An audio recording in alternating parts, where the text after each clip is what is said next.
Let's suppose pro-lifers are indeed the worst people on the planet.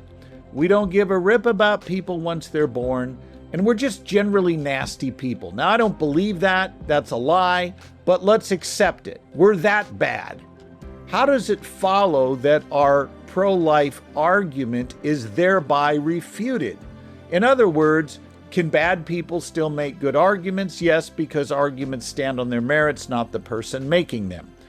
Premise 1, it's wrong to intentionally kill an innocent human being. Premise 2, abortion intentionally kills an innocent human being. Conclusion, therefore, abortion's wrong. That argument stands or falls apart from the person making it. In other words, the argument could still be a good one, even if it were a computer that generated that argument.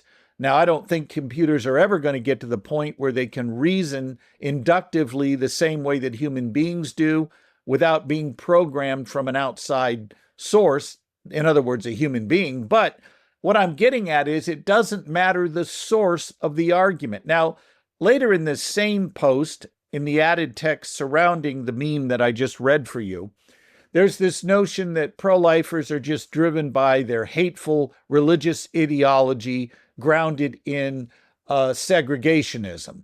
Okay, this is a very common thing we hear all the time. And again, go ahead and grant the premise that we are that bad, that the motivation for our whole pro-life advocacy is that we're really just closet segregationist, racist, if you will. Suppose that were true.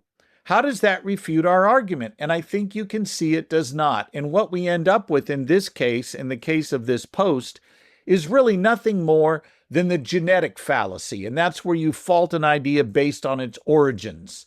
So you might, for example, if you were engaging in the genetic fallacy, say, well, we're not going to believe in welfare because the only people who are advocating for welfare for the poor are those who want to take money from the rich. Okay, that may be true. It may be true that the people advocating for public assistance for poor people want to take money unjustly from those who have it. All right, even if that's true, does that mean that the argument against or the argument for public assistance is thereby defeated? No, you would want to argue more prudently and certainly more intellectually honest than that. The source of an idea does not refute an idea. Not at all. And I think we can see this. There's bad people who've supported all kinds of good arguments, but that doesn't mean the arguments themselves are bad. So what we got going here is nothing more than an attack on the person. It's not a refutation of the actual pro-life argument.